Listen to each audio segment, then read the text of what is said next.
Hello everyone and welcome to day 220 of Project 365. Today I'm actually going to be practicing a semi-speech slash presentation that I'm going to be giving in my theater arts class on Friday. This is a speech, it's a passionate project speech, so it's basically us presenting something that we're extremely passionate about, and for me, I chose intellectual honesty.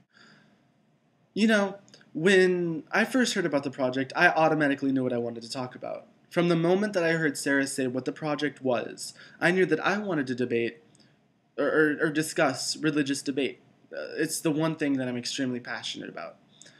However, the more and more I thought about it, the more and more I realized that religious debate didn't exactly encompass the entirety of what I'm passionate about when it comes to this idea. I considered that perhaps I should label it as philosophy. But then I realized that philosophy was too broad of a term and still didn't encompass everything that I hold really massive amounts of belief in, that I'm really passionate about. So the more and more I thought about it, the more and more I pondered, the more and more I considered, the more and more I realized that what I'm really passionate about is intellectual honesty. Now, for those of you who are unaware, intellectual honesty is this idea that we will find whatever is true no matter what. That means ignoring all personal biases and all things related to self-interest, all with the original intent of knowing the truth. Now, what I plan to do here is explain how intellectual honesty led me to become an atheist, because I feel that intellectual honesty has a huge inherent value in atheism. And I think that it's a hugely important idea that I wish many more people held dear. Now, keeping what I prefaced in mind, I also plan to try and explain why I think that atheism and, by similarity, agnosticism are the more inherently intellectually honest. So first, a little background with me. I was born into a religious family. I have a white mother and a black and Mexican father who both underwent massive, impoverished conditions. And growing up, I underwent the same thing. We grew up in we lived in very poor conditions. And so because of that, we sort of became very religious because we hoped that with prayer we can escape this sort of horrible condition that we were living. And studies have proven that the more impoverished the area, the more religiosity within the area. And so we prayed and we often went to church, all in the hopes of somehow getting past this. Now, before I continue, I guess I should go ahead and acknowledge a few facts about my mother and father that are somewhat important here.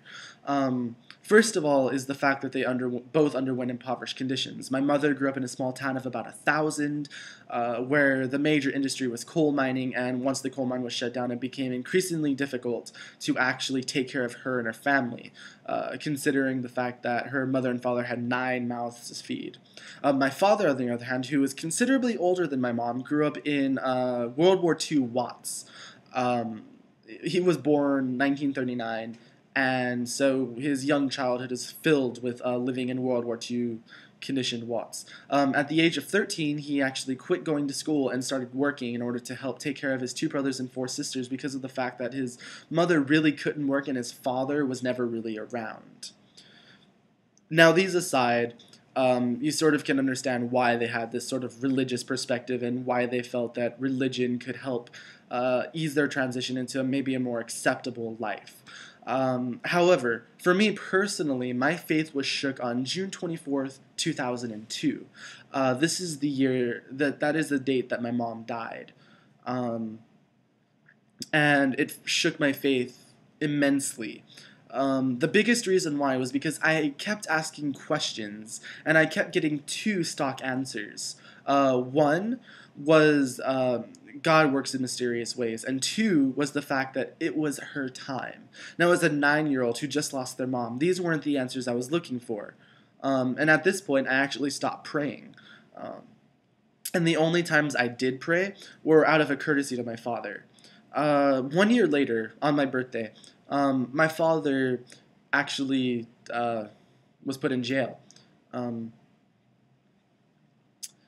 for child abuse. He had a long history of it, and it was something that me and my mom dealt with. But at this point, I went into the care of my aunt, who became my guardian. Now, my mom and my aunt were both extremely religious. A, in part with the fact that they lived in horrible conditions, and B, in the fact that their father was a Presbyterian pastor. So religion ran in their veins. Unfortunately, it didn't run in mine. And it was at this point that I started really considering the idea that a God didn't exist, but I didn't exactly think it was a position I could hold. Now, let's fast forward to middle school. It's 2 years later. My dad's still in jail. And I start reading these works of these famous atheists like Richard Dawkins, Christopher Hitchens, Friedrich Nietzsche, and they all sort of just widened my perspective of things. A lot of the things they talked about were a little abstract, so it was very hard to me to grasp. But I did pick up two important things from them. One was that atheism was a position I could hold, and the second one, and this is the more important one, was how intrinsically important intellectual honesty is. And as soon as I sort of grasped this idea, I started researching ideas in biology, philosophy, psychology, history, geography, microbiology, ecology, evolutionary theory. I was a seventh grader and I was reading Darwin's Origin of Species. They really opened my eyes to this idea of intellectual honesty. Now, I really didn't start getting into debate about religion or about intellectual honesty until my junior year. It was at this point that I sort of felt comfortable with debate because I had read up on a lot of things. I had a broader understanding of everything, so it really helped me out. But I didn't really tackle religion first. I sort of attacked or went after these broader ideas of creationism. For those of you who don't know what creationism is, it's this idea that the earth is 6,000 years old. And I also went after geocentrism, this idea that the earth is the center of the universe. And ever since then, I've gotten into debates with many theologians and some actually popular Christians like Kirk Cameron and why can I not think of his name? The other banana guy. And then also during my junior years when I started really getting into politics too, because politics sort of have this intrinsic intellectual honesty about them as well, because they're philosophies, and really politics and government is this search for the correct philosophy. But that's neither here nor there. But at this time, I really did start getting into this whole human rights aspect of living. So I went to a lot of Prop 8 protests. I went to numerous NOM protests where it was protesting NOM, the National Organization of Marriage. And then I also went to many counter protests to the Westboro Baptist Church. But then as I started getting more and more comfortable in debate, I started discussing the ideas of the contradictions within the Bible, and then this whole concept of intellectual dishonesty that religion inherently has because of the fact that it says that it has all the answers in a nice little compact package. And that was just something I couldn't agree with. So I started to debate it more and more. Now, at this point, don't misconstrue my intentions. I don't want to eliminate religion simply because of the fact that it would have adverse effects on society. A lot of people would get depressed at first, and that would probably lead to massive suicide. And B, it would just lead to a huge societal downturn, and that's something that I would like to avoid. However, what I do want to do is perhaps take religion off of the pedestal that it's placed itself upon. That's what I really want to do. Because at this point, you can't really debate religion. I mean, you can, but you can't really do formal debates about it. And that's kind of depressing. How is it fair that religion can put forth this philosophical idea about an omniscient, omnipotent God, and yet we can't debate its existence? But really, what I really intend on doing is sort of getting people to invest into this idea of intellectual honesty.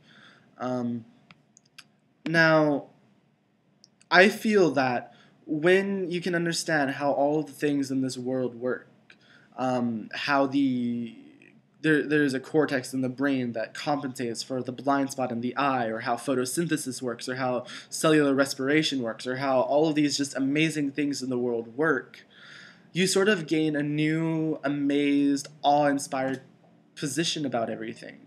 Um, and I think that intellectual honesty helps you create that. And it helps create this thirst, this hunger for knowledge that I wish more people would have. Now, the question at this point is, why do I feel that atheism and by association agnosticism are the more inherently intellectually honest positions? And it's kind of simple, really. Inherently within both atheism and agnosticism, there is intellectual honesty in the sense that you're looking for the right answer.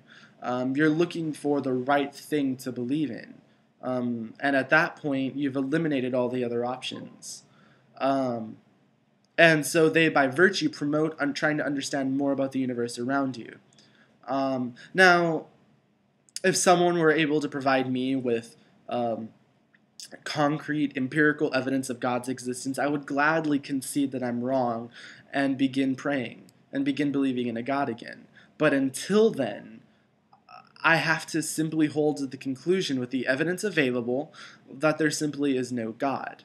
Now, at this point, I could go on to enumerate the many examples of why I don't believe in a God, but instead, I would rather open it to questions. So, out of curiosity, does anyone have any questions? Now, that's sort of what the presentation was. It's nowhere near perfect. It actually has a lot of work in it. So my question for you guys is, what do you think I should add into the speech to sort of make it a little bit better and more interesting? Because a lot of it really is me talking about my personal life and my transition and how I became so interested in intellectual honesty. And I mean, it really is something I'm passionate about. But I really think I should fit more time in on talking about the concept of intellectual honesty and how it can benefit society.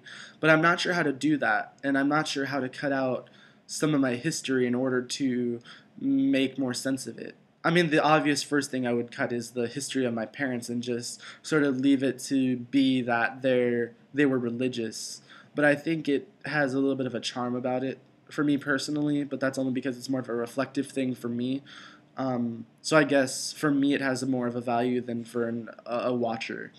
But yeah, anyway, my question for you guys is, how can I make this more interesting? Because I'm really worried about it being very flat and dry and boring. And I don't want to do that, not for this class. I want to actually entertain them with this idea and still get them to think about it. And anyway, yeah, that's it for today. So hopefully you guys have a good day, and I'll see you guys tomorrow.